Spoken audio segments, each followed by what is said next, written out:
नमस्कार। Talk with Ajay में हम आज आपसे कुछ पर्सनल बातें करेंगे, अपनी निजी जिंदगी के बारे में बताना चाहते हैं कि 17 जुलाई 1985 में एक तूफान आया था।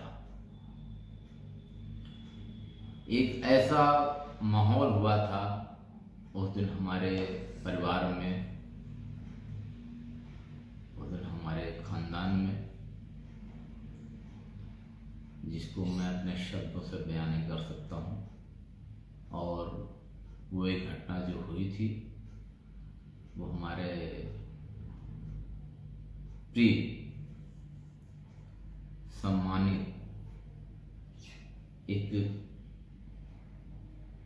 भगवान के रूप में जो मेरे लिए थे, हमारे पिता का स्वर्गवास हुआ था। उस व्यथा को मैं अपने शब्दों से पुरो नहीं सकता हूँ, क्योंकि कोई भी बच्चा, अब आप समझ सकते हैं 40 साल पुरानी बात है तो हमारी उम्र क्या रही होगी। एक छोटा सा बच्चा उस दर्द को कैसे देख रहा होगा, कैसे सहन कर रहा होगा और कैसे उसको जी रहा होगा। दोस्तों, माँ बाप का दुनिया में कोई भी रिप्लेसमेंट नहीं है, कोई भी ऑप्शन नहीं है, कोई भी उनका पर्याय नहीं है। इस पृथ्वी पे जो मेरा मानना है, इस पृथ्वी में जो भी व्यक्ति पैदा हुआ है उसको पैदा करने वाले से बढ़ के कोई भी ईश्वर नहीं हो सकता है। जो कि प्रत्यक्ष दिखता है आपको, वो है माँ बाप। माँ और पिता ऐसे भगवान होते हैं किसी भी बच्चे के लिए जिसका कोई भी पर्याय नहीं है। दोस्तों, हम लोग सनातन के लोग हैं, सनातनी हैं, और हमारे यहाँ पर धर्म में, हमारे संप्रदाय में जो चीज़ें होती हैं आपको बहुत अच्छे से पता है कि जो महिला चूड़ी, मांग, विद्या सब कुछ जो श्रृंगार करती रहती हैं और अचानक इसके बाद में 9 दिन के बाद में जो रूप आता है बहुत ही दर्दनाक, बहुत ही अशोभनीय, क्योंकि एक रंगीन व्यक्ति अचानक गमगीन में बदल जाता है, अचानक सफेद में बदल जाता है, और वो सीन आज तक मेरी आंखों से ओझल नहीं होता है। और जो है होना भी नहीं चाहिए, क्योंकि कुछ दर्द जीवन में ऐसे होते हैं जो आपको मजबूत बनाते हैं। कुछ समस्याएं ऐसी होती हैं जो आपको समाज से लड़ने का ताकत प्रदान करती हैं, और वो दर्द लेके मैं बड़ा हुआ।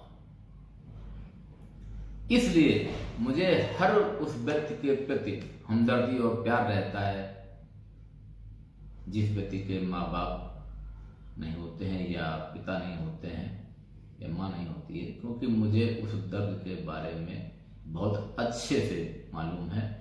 बहुत उस दर्द को मैं जी रहा हूँ, और वो दर्द मरने के पहले समाप्त नहीं हो सकता है।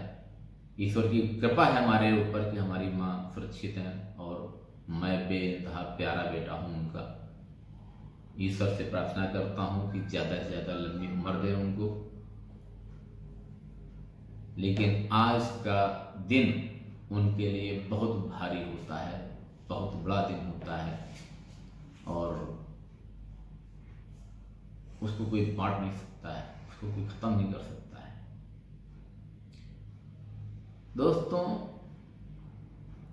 एक बात मैं अपने जीवन के बताना चाहता हूं कि जिस व्यक्ति को अपने माँ बाप का आशीर्वाद मिलता है उसे दुनिया में कोई हरा नहीं सकता है, कोई उसको पीछा नहीं कर सकता है, कोई भी व्यक्ति उसको डिफेम नहीं कर सकता है, क्योंकि उसके साथ में उसके माँ बाप का आशीर्वाद होता है। और जिस व्यक्ति को जिस बच्चे को अपने माँ बाप का आशीर्वाद मिला है वो कभी जीवन में असफल नहीं हो सकता है। इस व्यक्ति की बात सुन के दिमाग में रख लीजिएगा। मैं छोटा इंसान हूं, लेकिन ईश्वर ने मुझे सब कुछ दिया है।